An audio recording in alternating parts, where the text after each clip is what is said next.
Hey everyone, my name is David Rao, and I'm the music teacher who blogs at makemomentsmatter.org. You can also find my ideas on Facebook, on Instagram, on Pinterest, on TikTok, on Patreon, a variety of places when you search for my name, David Rao, or Make Moments Matter. Tonight I'm going to be talking about the concert I recently had with my fourth graders. Sort of patriotic theme. I'm going to talk about quickly that concert and sort of how it went. And then I'm going to talk about what I'm doing this week with those fourth graders. So the week after the concert, what are my plans, and how you can maybe take some of that concert material and reuse it without losing your mind, but also not having to try and do everything from scratch and really rush to get back to normalcy. So I'm going to talk a little bit about that. So a couple quick things. If you hear about any books, resources, anything you're super interested in, that you hear about any of the videos, I always put a page on my blog, the links page, where I talk about all those resources. So you can find that if you go to my blog and click on the video tab, or just wherever you're watching, listening to this video, you should be able to click on a link at the bottom of the description and go straight there. Okay, a couple quick things. The musical Mondays. It's Musical Mondays tonight. Okay, the Musically Minted holiday release just happened this last weekend, so go get those things while they are still available to you, including things like this delightful winter coffee cozy, some really cute shirts, things like that, some like bulletin board borders, and there's some really great stuff. Go check it out. That stuff does sell out, so go check it out if you're interested. Like the shirt I was wearing in my last video. If you like it, go find it. Okay, also, I'm going to be at the National AOSA Conference next week in Kentucky. I hope you all will be there as a part of AOSA's National Conference. And if you are, I hope you'll come up and say hi, because I sit and talk to my computer. And so it's fun to like meet people out in like real life, and like if you listen to this and it's helpful, like it's nice to like know that people are out there listening. So come say hi if you see me. If you're coming to my sessions, I'm so excited about those sessions. I hope you'll come and see them. Okay, then one more thing that I have to talk about, because I'm really excited about this. So a couple months ago, I put out a bulletin board that was about K-pop, and I was trying to like ride the wave of Demon Hunters and like how to like get kids excited about the genre of K-pop. And it talked about like things that define the genre, like what are those light sticks, and why are they dancing like that, and what are some of the words that you might hear, like bias or idol or things like that. And it helped explain a little bit more about K-pop in general. And my kids loved it. I left it up for like 2 months, and it was like kids were constantly talking about it, constantly pointing, constantly looking. But one thing they kept asking me though was like, but what about Huntrix? And I had to keep saying like, well, Huntrix is not an actual group. And they're like, okay, well, what about the Saja Boys? I'm like, they're also not actually a group. So like, but like the kids kept asking. So I made another resource, which is going to go up as soon as my Thanksgiving thing comes down. And I wanted to share just a couple of pages. It is to get kids excited about K-pop, but also like connect with Demon Hunters, right? So because like they're still so excited about it, they still are talking about it. So the idea is like talk about what is Huntrix, and then what are some like actual K-pop groups that kids could connect with. So like this page, Huntrix and Blackpink. So it goes in and talks, says Huntrix and Blackpink both prove that music can be a superpower. In K-pop Demon Hunters, Huntrix uses rhythm, teamwork, and courage to face dark forces in the real world. Blackpink shows that same fearless spirit every time they step on stage. Their bold choreography, colorful style, and strong teamwork show how performing can be empowering, not just for the idols, but for everyone who listens. Whether you're on stage, in the classroom, or saving the world from demons, music helps us to be more confident and totally unstoppable. Okay, so like a general, like here's why, like connections. And then there are some pages where it's a little bit more closely aligned. So Huntrix and aespa. Huntrix uses music magic to protect the world, turning rhythm, harmony, and energy into a powerful force for good. In real life, aespa shows that music can be magical in its own way by blending the real and digital worlds. So this group, they actually have like avatars, like they're like digital avatars. And so it talks a little bit about that, and like what's one of the things, it helps make connections. So for Huntrix, for the Saja Boys, it details a couple different groups for each, and like gives them specific examples of like, here's this thing you liked about Huntrix. Here's why it's happening in real life. Like, here's what it's patterned after in the real world in actual K-pop groups. two of my favorite things, there's a page like this where it says, if you like Huntrix, you should look at these groups: Twice, Blackpink, Red Velvet, ITZY, New Jeans, and aespa, and like why you should like them. So like Twice, like Huntrix, Twice is full of energy, teamwork, and colorful performances. Songs like Dance the Night Away and I Can't Stop Me celebrate friendship, confidence, and joy. Their catchy melodies and synchronized choreography make every stage sparkle. So I did this for Huntrix and for Saja Boy so that kids can like see those groups and then like see actual, like the logos of actual K-pop groups and then like specific connections of why they might like them. Because I want I want kids to like, oh, I love Demon Hunters and I love Huntrix, and what group can I actually watch that reminds me of that gives me more? Because I think kids are like, oh my gosh, I want a sequel, but they don't want to wait. Well, guess what? There are groups out there that like are actual groups that they could be interested in. And there's another thing for each of the main characters, so each of the Huntrix girls and each of the Saja boys, which idol matches their vibe. So meet Jisoo from Blackpink. So Rumi is the leader of Huntrix, poised, confident, and always in control when the spotlight shines. Like Rumi, Jisoo brings elegance and quiet strength to her group. As Blackpink's eldest member, she leads with grace, balancing warmth and confidence both on and off the stage. Jisoo's performance in songs like Pink Venom and How You Like That show her calm power and magnetic charm, just like Rumi, guiding Huntrix through every challenge with heart and style. Okay, so I did this for each of the girls on Huntrix, each of the Saja boys, so you can be like, oh, you like that idol?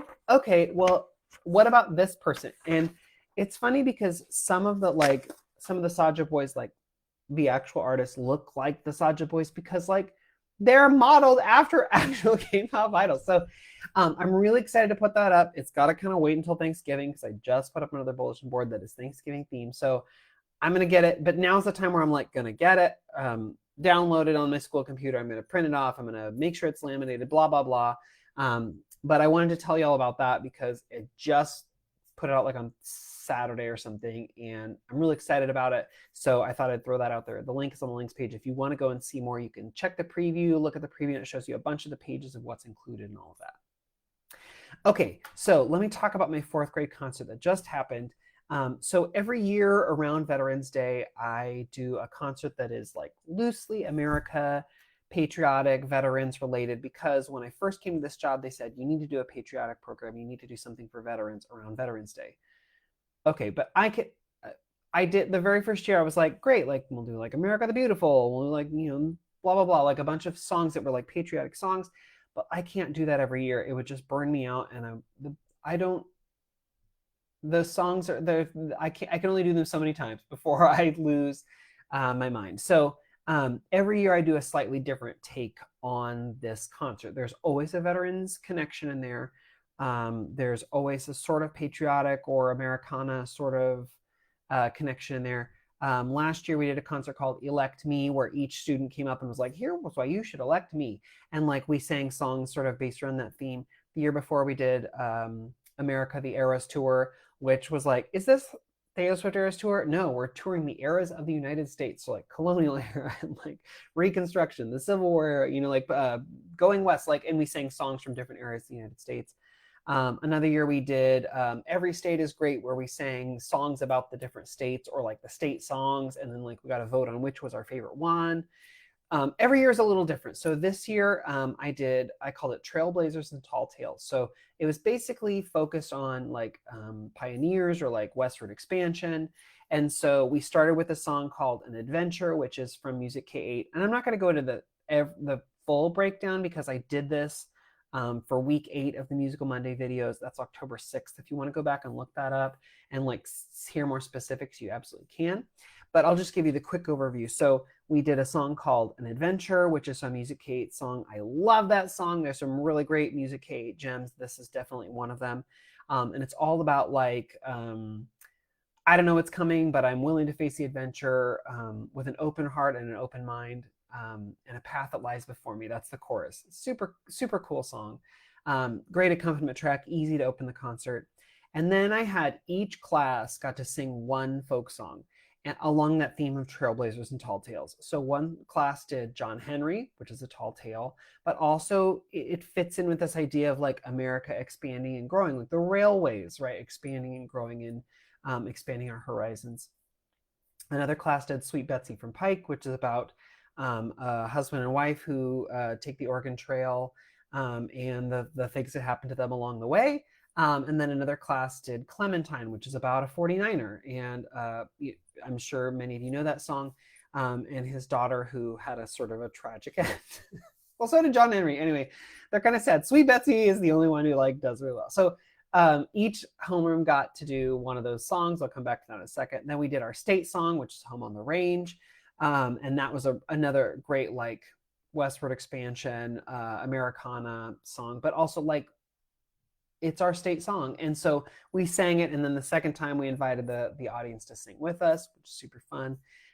Then we sang a song again from Musicgate called Lights of Freedom, which we made a sort of our veteran connection. And we put up photos of people in our lives who we knew who were in the military, are in the military, or were in the military, who are veterans. Who we put them and honor them in a slideshow as we sang. And then we ended with 50 Nifty United States, honoring all the corners and areas of the United States and all the people who have blazed trails along the way in every state, yada, yada, yada. It's a fun program. It was very fun and it came together really well. But one of the things I do in this program is every homeroom gets a song that's just theirs. I do this for a couple of reasons. One is if I have 3 homerooms or 4 homerooms, or three fourth grade homerooms or 4 fourth grade homerooms or whatever, I can use the same amount of rehearsal time and teach 3 or 4 songs. So it bulks out the concert, it makes the concert longer, and you're not taking any longer in your prep time to teach that. So like in 1 week, I'm teaching Clementine to one class, I'm teaching Sweet Betsy to another, and I'm teaching John Henry to another, right? So the amount of time that it takes to teach, instead of like, if I taught all 3 songs to all the grades, it would be multiple weeks trying to teach all that content in, but I can get more in and get a longer concert, even though I'm not spending as much time teaching, if that makes sense, because each homeroom is getting their amount of teachable time. So part of it is to get a sort of a longer concert without cutting into my yearly plans, right? So I can spend more time doing things that I really want to do that are curricular and not just based on a concert. The other reason is I want every parent to say, my kid's class was the featured class for XYZ song, and they came to the front of the stage, and I got a really great picture of them with their class just singing by themselves. And so they can see their kid up there. They have a much better chance to actually hear their kid's singing voice, right? Like when it is a smaller group, like just one class, you're going to hear them better, right? Like you're going to hear them because they're going to be more isolated. So what happens is it gets quieter. So the class, I really have to encourage them to sing. So they have to really, really know the song. But it means that their kid is going to be up near the front. They're going to get a really good picture. They're going to hear their class better. It's something that they can videotape. So parents love it. But kids also feel this ownership of like, that's our song. So it does some really cool things. And it also just like helps the overall program structure. But what I've always kind of hated about this thing is that like, well, only Miss Mendez's class is going to learn John Henry. And only Miss Schaefer's class is going to learn Sweet Betsy from Pike. And only Miss Kramer's class is going to learn Clementine. I don't really have the time to teach everyone. And those are songs that like, I want them to all know, right? So what I realized a couple years ago was the way that the concert fell in my like class cycle at school, like our specials rotation, I ended up having like a day or two with those kids before the rotation reset. And this was a couple years ago. And I was like, well, what am I going to do for these days? I don't want to like teach them something new because not everyone in the grade level is going to get it. But I want to like do something that's not just like boring. Like, what am I going to do? And so a couple years ago, I had this idea and now I've done it every year since. So the week after the concert, we start with a song that we did maybe at the beginning of the year, a song with a game. This year it was Farmer's Dairy Key. And so they already know the song. There's a little game that's associated with it that I learned from a Jeff and Randy book. I think it's from As American as Apple Pie, teacher's book. And we love that song. It's a great song. So it's the one they come in, they're really comfortable with. And then they say, okay, so I know that we already did the concert and you probably are sick of the concert music, but I have this plan. Your class did so well with whatever song was their song. It was amazing. The other classes, I think, were a little jealous because you got such a good song. So I thought it might be kind of fun because I mean, I'm ready to move on from this concert music, but I think it might be fun. Like, what if you sang one of the other homeroom songs? Like, I know you didn't learn Sweet Betsy from Pike, but what if you sang it and we took a video and we showed the other class who that song belongs to them? And we say, okay, you guys did fine for the concert, but check out our version. Who did it better? And so the very first time I presented this idea to the kids, they were like, yeah. And what's fun is like in the rehearsal, right, in the week of the concert, they hear that song enough that like they can't sing it memorized, but they know it. Like they've heard it several times. So they like know the melody, they can know it. I don't have to teach anything to them. All I do is I put up the lyrics on the screen, we click through, and as we do, they just sing it. They only have to sing it once. And they're like, yep, we got it. So today with Miss Mendez's class, their song was John Henry. So what I said was, let's sing the other two, let's choose one, and then let's record it. So we did. We sang through Sweet Betsy from Pike. We sang it one time. We sang through Clementine. We sang it once. I let them vote. Do you want to sing Sweet Betsy? You want to sing Clementine? And they chose Sweet Betsy from Pike. Okay. No, wait. They chose Clementine. Okay, so you're going to sing Clementine. I'm going to video record it. I'm going to show it to Miss Kramer's class, and it is going to make them so mad that you are singing their song. Oh my gosh, they're going to be so they won't even be able to believe it. Okay, which is kind of true. But then also it does another thing. It means that I get a video that then I can put on Seesaw and send home and tell the parents, oh, we're poking the other class and be like, oh, guess what? We're doing your song, but also listen to your kids sing. They're really good singing the song. This wasn't even their song. So again, it serves a couple of purposes. Yes, it gives them a chance to sing through those other songs so they really do learn those songs. So I can say, guess what? In 4th grade, you learned these 3 songs. This one was like your song, but you learned these other songs, right? Okay, so like that's cool. And then it also means that we get to like taunt the other class. They love that. They love a rivalry between homerooms. But also then I get a video that I can send home to parents through Seesaw, and I can say like, look at how good they did. This isn't even their song. Wow, aren't they amazing singers? So it gives me content to share through Seesaw. It makes a connection with parents. It makes a connection between the different homerooms, and I'm not teaching anything new. It's less stress for me as I'm trying to like put stuff away and get ready for the next concert and whatever. But also it's fun for the kids. It ensures that they learn all the songs, even if it wasn't their homeroom. So for me, it's like win, win, win, win, win.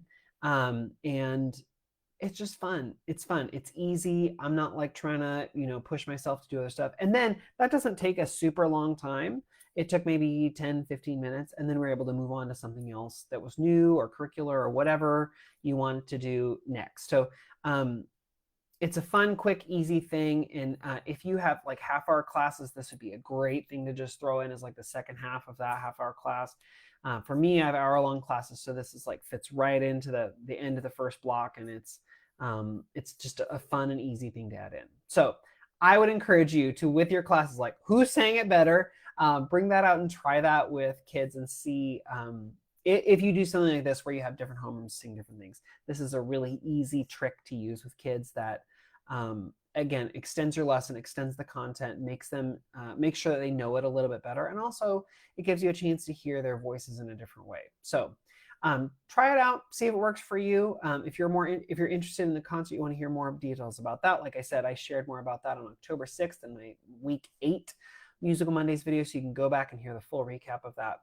And I also list on week 8, I list all of the like links to those songs on Musiccade. If you want to go listen to recordings of those and sort of hear what those are like, you can totally do that. Okay, well, I hope this gave you some ideas. If you are in Lexington, Kentucky next week for AOSA National Conference, I hope I see you there. Come and say hi. And if not, I'll see you next week for another Musical Mondays video. Have a great week teaching your kids, everyone. Good night.